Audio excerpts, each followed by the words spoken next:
right, ready to go. There he is, the man, the myth, the legend that is Andrew Ivins, 247 Sports.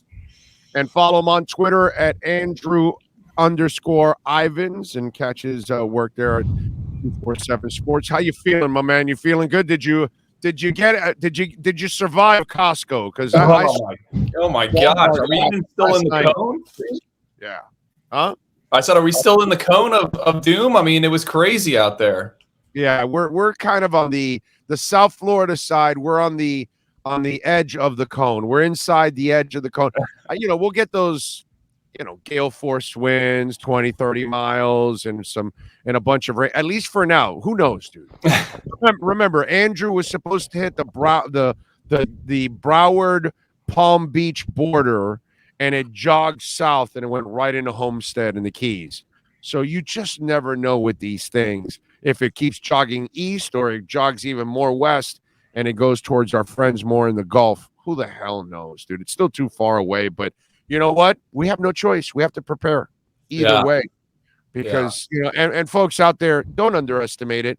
Wherever you're at in the state, in the panhandle, I don't care where you're at in the state of Florida. I don't care if you're in Jacksonville, whatever, anywhere in the state, Pensacola, everybody should be prepared all throughout the Gulf, as everybody should have plenty of experience with this. So, and let's be polite with each other. Let's help each other. Let's be nice. Let's not act like animals over there at Costco and Walmart and all that kind of stuff. Come on, man. All right, we're all together on this thing. But anyway, how you feeling, brother? You feeling good? You got your energy back from Costco?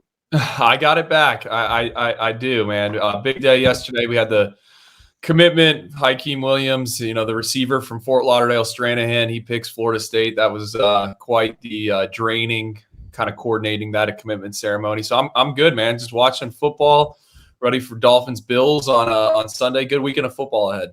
Yeah, it's a great weekend of football.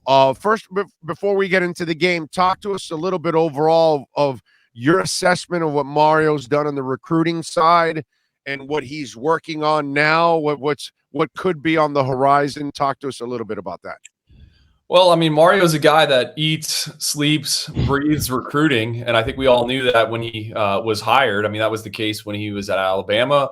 That was the case when he was at Oregon. When he came here, he was going to go after the best players, and we've seen them make some big splashes on the recruiting trail. He's got 2 quarterbacks committed. We can talk about those guys if you want, but I think the one headliner in the class that to me really stands out is Francis Mauigoa, offensive lineman. Mario obviously has a history. He's a former O-line coach, but he's always going to get the big bodies up front. And, since I've covered this program, since I've been doing this, Mauigoa is without a doubt the best guy I've seen. He's the best guy that they have got committed and potentially signed. So I think he's doing a good job. They're sitting in, I think, number 9 in our rankings right now. We'll see how it shakes out. Things get it's hard to project the current landscape just with the NIL stuff and what's going to happen. I think when we get to December, right before that early signing period, and then into January, things are going to get interesting in terms of kids maybe making decisions, and NIL will be a factor with the collectives and stuff like that. But Mario's doing a good job. Still needs to get a few pieces. Wide receiver, I think they got to kind of figure that out. They got 2 committed, but to me, Miami's struggling in the passing game. They need a true number 1 receiver, and that's kind of been the case for the past few years. I thought some of the guys on the roster now would be those individuals, but they haven't really panned out. So, I think he's doing great, but still some work left on the table. Thanks for joining us, Andrew. I just wanted to get your perspective on it because a couple of years back, I asked Larry Bluestein on it, and I actually don't remember what his response was, but I'm always interested to know what you feel between when it comes to Miami getting a local, big-name, national 5-star recruit that everybody wants. Let's say a Shamar Stewart or a James Williams, right? Is it more important to the program to land that local whale or prove to the country that you can go nationally and grab a big-time quarterback out of California like Jake Garcia? Oh, I think Mario's recruiting national right now. And why? Well, when he was at Oregon, the state of Oregon doesn't really produce a ton of football talent. So he went and cultivated relationships with kids around the country. Jaden Rashada, the quarterback you're referencing from California, that's a kid Mario talked to when he was at Oregon. He visited Oregon. So he already had that relationship. Same thing with Francis Malago. That's a kid that's originally from American Samoa, lived in Hawaii, then California. So I think Mario right now, him and his staff have leaned on some of those relationships they built at previous stops. And we'll see what transpires, I think, with the local kids. And Miami, under Mark Richt, under Manny Diaz, that they got a few of them in the boat. But the big issue has been the SEC powers, the Clemson, Georgia, Alabama, and we're seeing even Texas A&M do this now. They come down to South Florida and they kind of get what they want. And when Mario was hired, I thought he kind of put a stop to that or make it much harder. We're seeing a little bit of it now. But Kirby Smart and Nick Saban are still really, really good on the recruiting trail. So to me, I think it's a smart play by them to go a little bit national now. In the upcoming cycle, though, the 2024 cycle, I want to see what happens with some of those blue chip kids. There's 2 5-star wide receivers at Chaminade Madonna Prep right there in Hollywood. Jeremiah Smith, Josiah Trader. Those are kids that like Miami early on, but we've seen the story play out. Then they end up going somewhere else. So Mario's already been recruiting them for 1 year. Do these kids stay or do they go somewhere else? That I think will say a lot about his tenure and what they're doing on the recruiting trail if they can get those two. And is it as fickle as it looks? Depends on how they perform this year too. That Mario has to, in other words, you can recruit them and you can text them and you can romance them as much as you try, and the parents and everything. But if your team doesn't perform well, like, last week there were a lot of undisciplined type of situations that you're like, yo, what's going on here?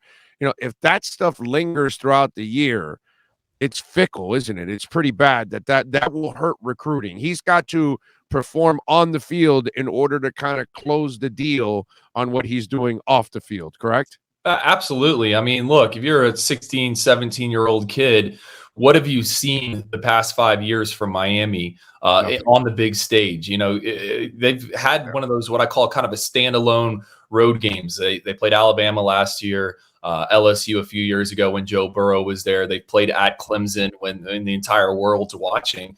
And Miami hasn't shown up. And I wrote that going into the Texas A&M game. I mean, there was a stage where they could have made a big statement under Mario. Hey, things are going to be different, and Jeremiah Smith, that kid I just referenced, and I know he's only an 11th grader in high school. I mean, after the game, he's tweeting, "Hey, come on, Canes." I think there's some. What I'm getting to is there's some kids out there that are optimistic and want to see Miami back. And when we talk local recruiting, I think what people don't realize is all the kids down here. When you're down here, all you do is hear about the struggles of Miami. That's everyone talks about. That's on the radio. So I think that gives the kids kind of a perspective about where the Hurricanes stand. So I think the biggest thing for Mario is going to be showing that they're a contender first in the ACC and then push into that college football playoff. They do that, it's going to be much easier to keep these blue chip kids home. So not sure if that answers your question, but that's just kind of my read on it. No, I'm with you there. At least, by the way, and what's left of radio. All right, go ahead, Mike. I'm wondering if the feeling of, because I haven't spoken to any recruits. I mean, I just hear what other people have to say and, so on and so forth. But it feels to me like, it's hard to say that you did have a good showing on the road at a place like Kyle Field in a loss, only putting up 9 points. But depending on who you talk to, Miami outplayed Texas A&M big time. So, I mean, you kind of went over it in the sense of recruits. Did Miami and did Mario come out of that game looking better or worse than they did after, say, Florida 2019, Alabama 2021, or LSU 2018? Because, these big time early season tests by the Gators, they passed theirs beating Utah. LSU lost to the hands of FSU in New Orleans. So those two programs passed their two early tests, and I thought it kind of looked bad on Miami in that sense that they couldn't pass theirs. Well, again, referencing that Texas A&M game, when I wrote in the days leading up, I mean, you just rattled off those big standalone SEC games. I mean, Miami was blown out, and really all 5 of those, aside from the game against Florida, which went down to the stretch. But more importantly, in the first, I think, quarter, they were outscored like 60-3 in those games, so they haven't shown up. And I think for us, we're not younger recruits or anything. The optics are a bit different when we're looking through it through our lens. But to me, I think kids just want to see a winner. And what hurts with the Texas A&M loss, if Miami wins that, now they're 3-0. Think about when Florida State comes to town, and obviously that's going to be a sold-out game. It's going to be a crazy atmosphere. But once the city and the communities behind Miami, I mean, Hard Rock is rocking, and kids like that. I always go back to the 2018 game against Notre Dame, and when they blew out the Irish, a lot of people reference that was one of the loudest games they've ever been to. I can't remember which ESPN personality said that, but man, that atmosphere, that's what kids want. So I think that's where the Texas A&M loss hurts. Yeah, they look good.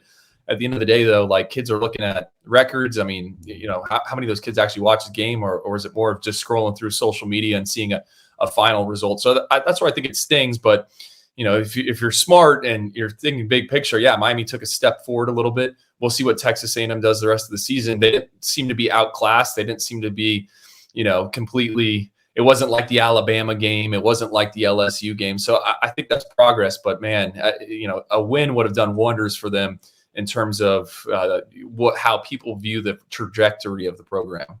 Well, remember, and I'd like to hear from both of you on this, okay? Because here's where Miami is stuck, and they are so different than almost every program in college football. And Tyler Van Dyke, by the way, shed the light on it earlier in the week when he talked about how he loves going on the road because he loves the college atmospheres. And, at Hard Rock Stadium, we really don't have a college atmosphere. And so now here's the conversation, right? And it goes in different directions. How much does it hurt that the University of Miami football team, let's just call it like we see it, it's the 6th pro team in town? Miami is one of those cities that has 5 pro teams. So we have all the pro teams in town, and we treat the Canes like a pro team because it's a private school. Half the kids aren't even from this country. When you walk onto the campus, you'll see it. Half the kids are taking their diplomas or their degrees, and they're going out back to their countries with that education. The other half of the kids, they probably come from other parts of the country, very few locally. Very few of us can send our kids. My daughter did a semester at the University of Miami medical program because she had a scholarship because she was at FIU, and then they gave it to her also at the U, and she was able to. I could never afford to send her at the U. Like most people that live in this town, we can't send our kids to the U. So it's a weird dynamic that the University of Miami has because they're basically treated like a pro team. You play well, we root for you, we pack the stadium. You don't, we're gone. But if you go to Tennessee or you go to Alabama or you go to Michigan or Ohio State or Texas or whatever, it doesn't matter who they play. It doesn't matter what week they play. It doesn't matter if they're good or they're bad. There's going to be a ton of students that are going to be drunk off their asses and screaming and rooting for that team regardless. And those kids walk into that atmosphere. And in this me culture, I almost feel like it's even more important than ever because they want the facilities. They want the big press conferences so they can put on the right hat when they declare all this and that. And so if they don't see those atmospheres, if they don't see those facilities, if they don't see the people packed in the stadiums, you just wonder how much that makes the hill that they're fighting much steeper than Ohio State, than Florida State, than Texas, than Oregon, and all these other schools that already have that natural atmosphere, win or lose. I mean, I'll say this, obviously I think Miami's probably upset that Tyler Van Dyke got clipped up, and I'm sure there's some people probably fuming in Coral Gables. I mean, not to push back on you, I agree with a lot of the stuff you said. I think at the end of the day, though, these kids want to know, hey, am I going to get developed? Am I going to play on Sundays? Am I going to be drafted early? And really, Miami's had some guys that have made the league. Jalen Phillips, Gregory Rousseau, but it hasn't been the NFL factory that it used to be. And I think that's where it really hurts Miami, right? Why are kids going to Georgia? Why are kids going to Alabama? Well, they know I can go there and heck, I don't even have to start and I can be drafted. I mean, Georgia, what, 5 first-rounders on defense? Tyndall, the Yeah. Dolphins. He wasn't a full-time starter, and he got drafted. So I think it comes back to, if Miami wins, people are going to show up. So that's where it starts, right? But then you got to get guys and you got to develop them and you got to get them to the next level. And I think Mario, with what he's recruiting at the top end of his class, I mean, those are guys that should play on Sundays. But to me, that's what this is. In the NIL landscape, kids are going to go wherever right now. But if they're thinking big picture, they want to know that they're going to make the league. That's what it really is. And I think if you look at any kid at Miami Central and Miami Northwestern, yeah, sure, there's a ton of pressure to stay home, right? But if you're in that community, you're in that neighborhood, and you say, well, hey, Alabama wants me, Georgia wants me, is anyone going to push back against that? I mean, why would they? You go there, you make the league. So I think that. I think that's what's not being talked about enough. Everyone wants to make. But are they more materialistic now than they were 20 years ago and 30 years ago? Because it just seems like because Miami didn't have anything materialistic 15. Well, they weren't doing anything 15, 20, 25, 30 years ago when they were pumping people into the league left and right. They didn't have any facilities. They couldn't compete with it. They didn't even come close with coaching staff and facilities with everybody else yet.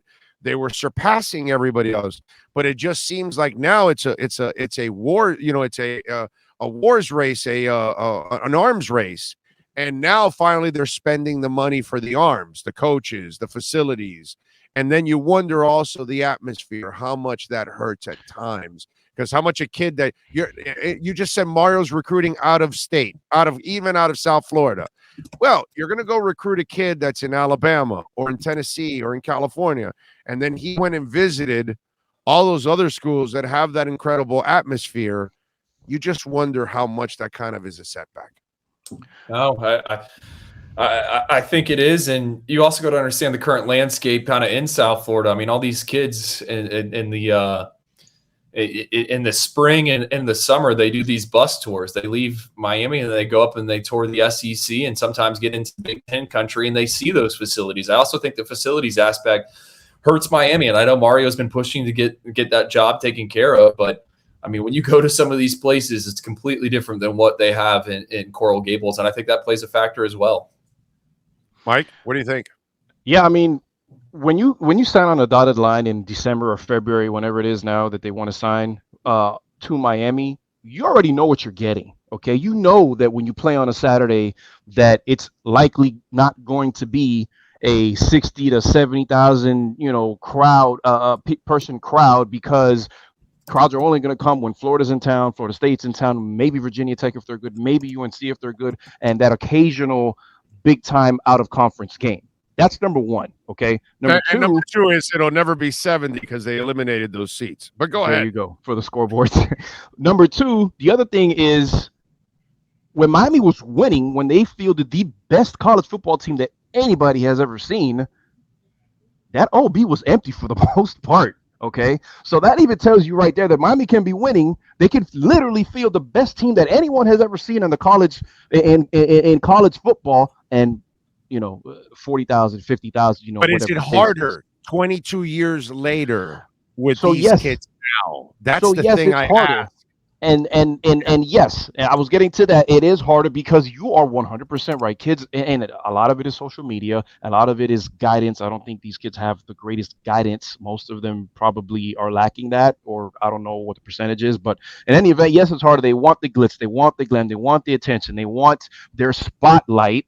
And so Mario recognized that. And listen, Mario only took the job with certain parameters. Look, I need this, I need this, I need this, I need this. If I can't get it, I'm not taking the job. So Miami, he knows what it takes to win. He saw what it was at Alabama. He saw what Butch did. And guess what? He was one of the best recruiters on that Butch staff that built the best college football team we've ever seen. He knows what it takes to get it done. He's having these recruits come in looking at these renderings of this 3 to 5 story facility that Miami's going to have on campus. That's going to have an NIL department. That's going to have the new weight room. It's going to be a football central facility. And so that's coming. The kids know it. It's not there now. We just spent money on a temporary locker room. The commitment is there, so it's just going to take a while for it to actually finish being built. But that's par for the course. It's like you said, it's a 6 pro team, and it's going to take Miami probably more than winning to have a consistent 50,000 plus person crowd in the game. Look, there was more than 50 for the first 2 home games. Yeah. I mean, what do you want? What do you want? And the other one, the last one was a 12 o'clock kick. That's the buzz of the selling of the season tickets. And there weren't those butts in seats, but those were sold seats. So I thought that was attendance. I thought it was attendance. Yeah, did it really look like the number? The last one didn't. The first one, yes. The last one didn't. But I know what you're coming. I know what you're saying. It's kind of shady. All right, Andrew. Let's wrap it up with this. This game here, is this the panacea for the passing offense? Right, receivers dropping balls are not that good. They need to start getting better. Tyler Van Dyke is probably a little frustrated with everything. Well, you're facing a Middle Tennessee State that is actually pretty poor against the pass. If it's going to wake up, this is a nice time to wake up, right, this week? Absolutely. I think that's the storyline and what you got to watch. You got to let him cook, get him out of his funk. I think the biggest thing, and I'm not around the program as much as I once was, but just kind of, putting out some feelers, talking with different people, and just knowing the landscape of the roster, they got to figure it out at wide receiver.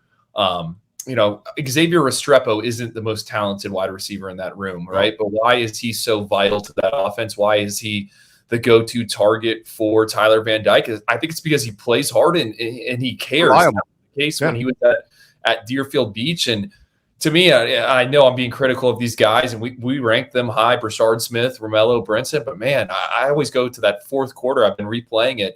I mean, on the 4th down conversion, Brashard Smith, I mean, yeah, was it a bad throw? Yeah, sure. I mean, was it not where it needed to be? But it was a catchable ball. He dropped it, and it didn't even look like he cared. So I think they need to figure that out.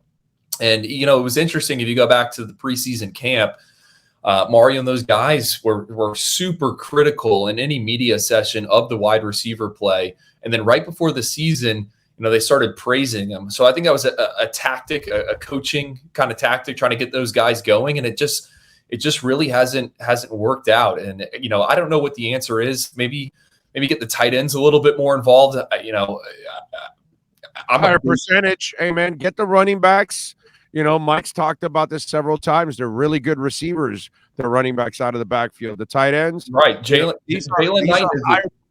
These are higher percentage passes, Andrew.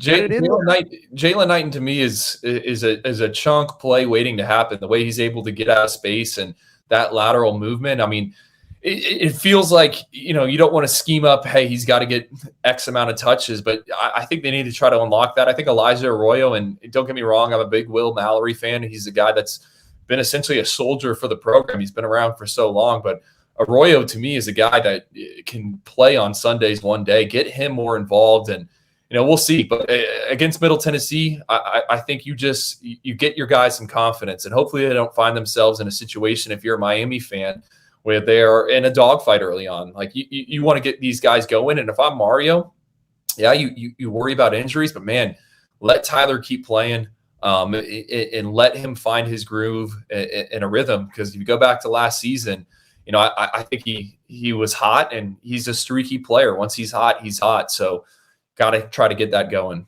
I wouldn't be surprised if that tight end is growing some gray hair as long as he's been here. I mean, he's going to graduate and then also collect Social Security.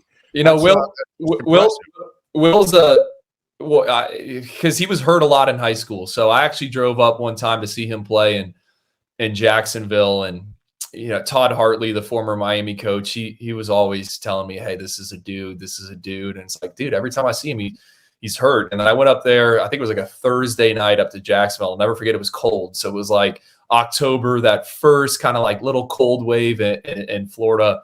And he was awesome. And every time I see Will, he'll come up to me and talk to me. He's the nicest guy. He's a total Jacksonville bro, as I would call him, guy that goes to the players at TPC. But I'm a big fan of him. And, it's cool to see him still there. And, I think he's someone that Miami fans should, be proud of, like a Mike Harley, those guys that ride it out and they produce for so long. And with Will, he's just overcame those injuries and all that stuff. So I'm a big fan of him. Duval County. All right. Yeah. Follow him on Twitter at Andrew_Ivins. What are you working on, man, over there at 24/7 Sports so folks can subscribe and check you out? My roles have changed a lot. So I do. You climb the ladder. You're just getting bigger and bigger. Yeah. So I'm surprised you even returned my phone call as big as you are.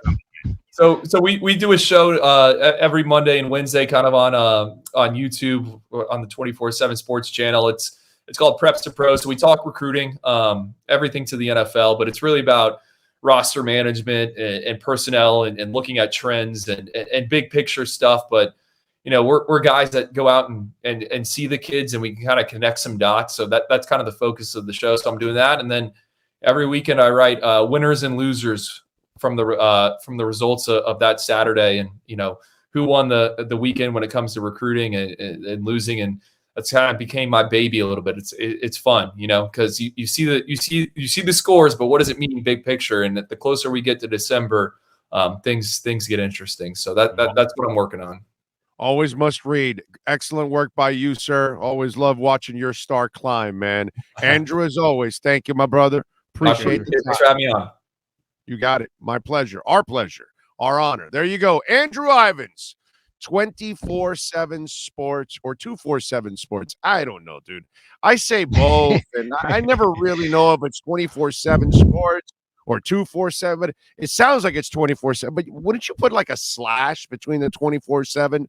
I get it. It's 24 hours a day, 7 days a week. Yeah, I get all of that.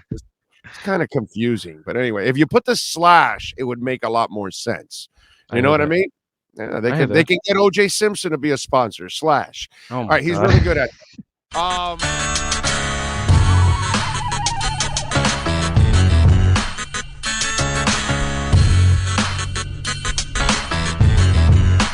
This is the Big O Show.